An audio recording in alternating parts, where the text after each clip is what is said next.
Our story begins eons ago. Hit it, ladies!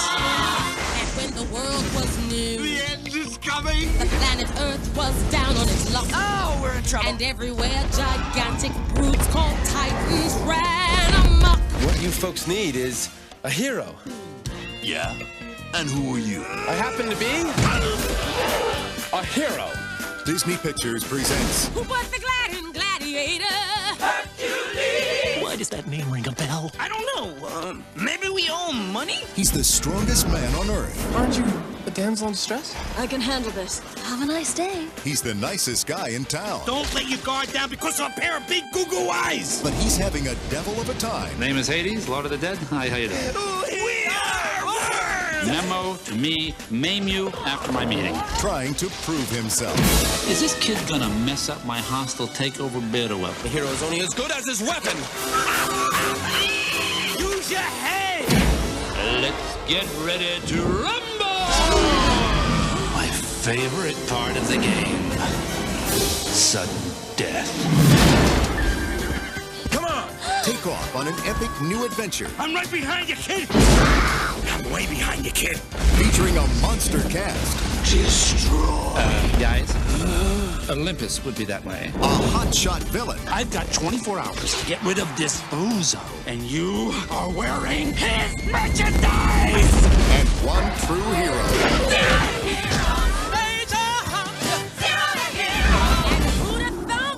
From the creators of Aladdin and the Little Mermaid Didn't know you had a famous father, did you? comes the man, Hercules! Hercules. the myth, I'm an action figure. the movie, And hey, two thumbs way up. Hercules. We dance, we kiss, we schmooze, we carry on, we go home happy. What do you say? Come on. Well, howdy. We're winding down this Disney marathon. We've only got two after this one. Today was 1997's Hercules. And boy, oh boy, you can really tell that things were starting to wind down with the Disney Renaissance by the time you get to Hercules. Matter of fact, The Hunchback of Notre Dame is very diversive in a way that between critics and audiences and things of that nature. Well, with Hercules, the trend started to go even further downhill. The budget for the film was $85 million. Its total gross, and this is including what it grossed here in the United States and worldwide, that is $252.7 million. Yeah, and that's not a lot. It still was that's still considered a successful film in terms of box office, but was not a box office, but it was not a big box office blockbuster for what Disney was hoping for. Disney was hoping to gross about 150 million just in the United States alone, and well, it didn't happen. Now, do I think the film is a complete throwaway? Absolutely not. There is some of the animation in the film is very, very wonderful and wonderful. Matter of fact, some of the influences that they used, not just of Greek mythology, but they used I can't think of the guy's name, but it's the guy who designed Pink Floyd's The Wall poster. He was very influential in the design and creation of Hercules. That being said, you could see definitely that, like a lot of Greek, way things look kind of Greek-ish, and just the way it's all designed, and plus there's several jokes in here about you shoehorn modern day things, what it would appear like in that time, of Greek mythology, like Air Hercs, Air Jordan, Air Hercs. The film was directed by, again, Ron Clements and John Musker, who did Aladdin and The Little Mermaid, and yeah, this was another attempt. Not another. I shouldn't say attempt, because it makes it sound like it was a complete failure, but it wasn't a complete failure. It was a successful movie, just not as Disney had hoped it would be.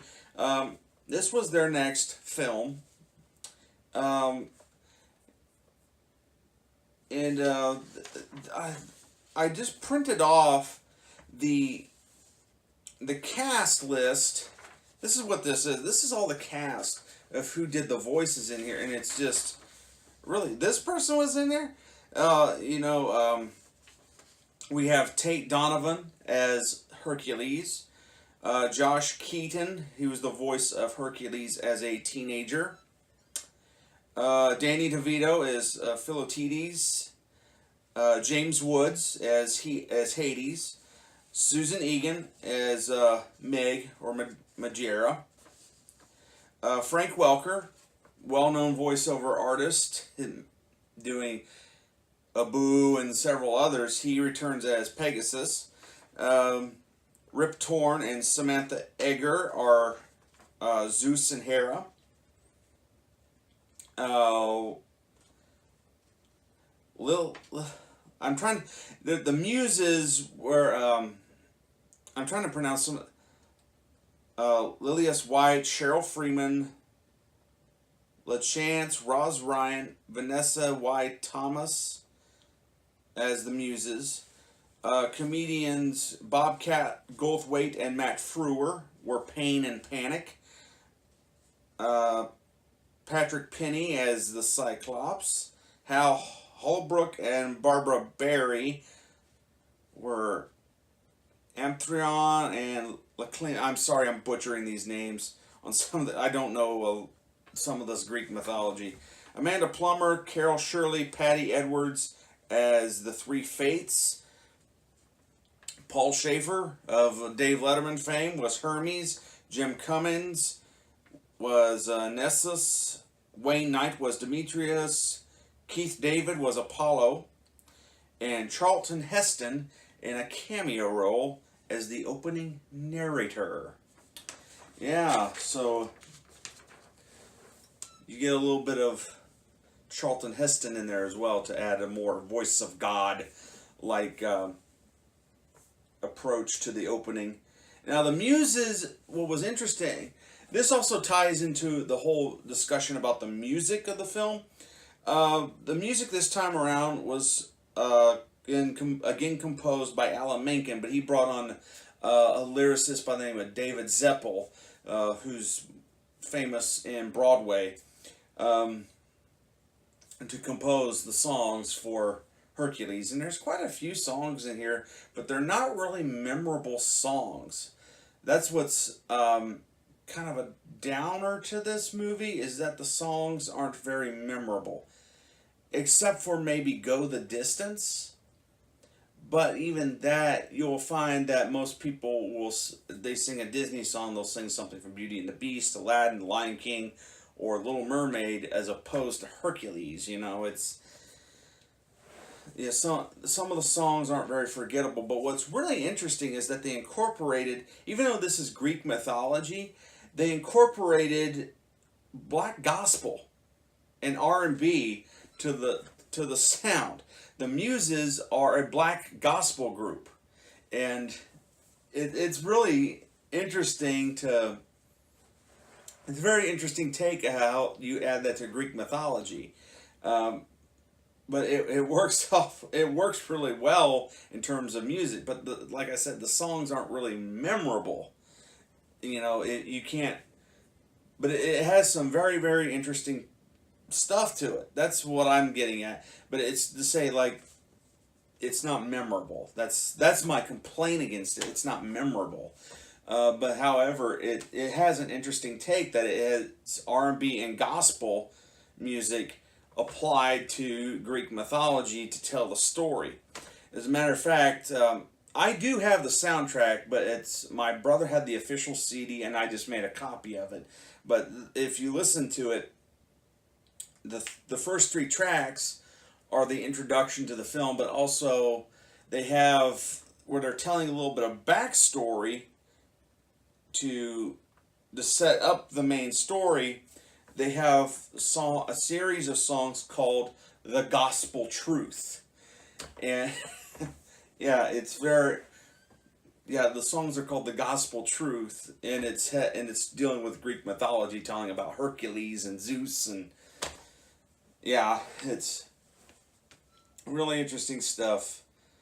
And the animation is really, really good.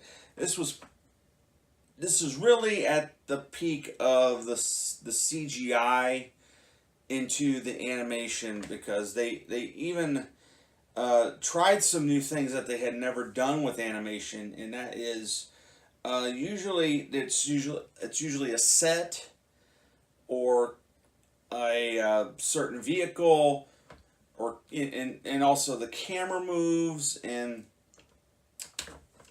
like structure that they would usually do for CGI, and or the wildebeest sequence, stuff that would be too difficult for them to do. In this film, they incorporated full characters that are computer generated, like the Hydra sequence. The Hydra was completely CGI, except for one or two little shots, and that was the face. And an animator just drew the face and animated the face. Well, they took that animation, put it onto the CG character, and so that the creature moves has a CGI feel to it. Also, one thing that they incorporated was digital morphing. That takes place mostly in Mount Olympus when stuff gets I don't want to say destroyed, but like there's a little mishap at the beginning of the film where little baby Hercules takes a lightning bolt and throws it against a pillar, and the pillar just breaks apart like clouds and then comes right back together. That was done by using a little bit of digital morphing, which was used beforehand in live action. There's several instances where you look up digital morphing on in a live action movie. But yeah, Hercules. I also want one more thing about the music. Another weak point of the music is that usually Disney has been releasing a single to accommodate the movies. This one has Michael Bolton singing "Go the Distance." As a matter of fact, Michael Bolton's record label was so happy, they were so happy with Michael Bolton's performance of that song that they paid Disney to put it on his album that was released for Columbia Records. Yeah, that's the thing with Hercules. It's not one of their best works. It's definitely a movie where they did some new things. They were doing a little bit different and some interesting work, but it did not meet expectations, I guess what I'm trying to say. So again, it's not one of this again, I've said this before, is that this is where the Renaissance was still happening, but you can begin to see the wear and tear that it was taking on the people behind it, that it was beginning to become manufactured. You might want to say about that, and the quality was starting to deteriorate because of people behind it. And these people were punching these movies out a year after year, and an animated film takes 4 years to make. How about that? As a matter of fact, in the document, there's a little bit of behind the scenes look that was actually produced by Disney back in 1997 when they showed Danny DeVito recording his lines. He's wearing a Matilda hat. And Matilda came out in 1995, 96. I believe that's right. And, it just shows how long it took for the movie to come out. Yeah, Hercules. Oh, and one more thing is that, one more interesting thing about this film is that was the sound design. This was completely brand new. We all know now that Disney owns Lucasfilm, and they own Industrial Light and Magic and Skywalker Sound and things like that. This movie, the sound design, everything was completely done by Skywalker Sound. While previous films, Disney's own sound design company, which was called Buena Vista Sound, was doing the dialogue and all the sound effects for their animated movies. But this one was really the first one that they used Skywalker Sound. And the reason why I say the first one, because if you go and look at all the Disney animated films, including Pixar, like from present day, that's taking place in the revival, all the sound effects and sound design is done by Skywalker Sound. Wreck-It Ralph. And there was a couple of instances where I knew it was Skywalker Sound because they do have some generic sounds. Some of Zeus's lightning bolts are sparks that you've heard in Star Wars. Just little things like that. But yeah, Hercules, 1997. And tomorrow we're going to take a look at Mulan, which was the second to last film in the Renaissance. We'll have Mulan, and then Friday we will have Tarzan. And do have a bit to say about both of those. So, from me to you, see you later.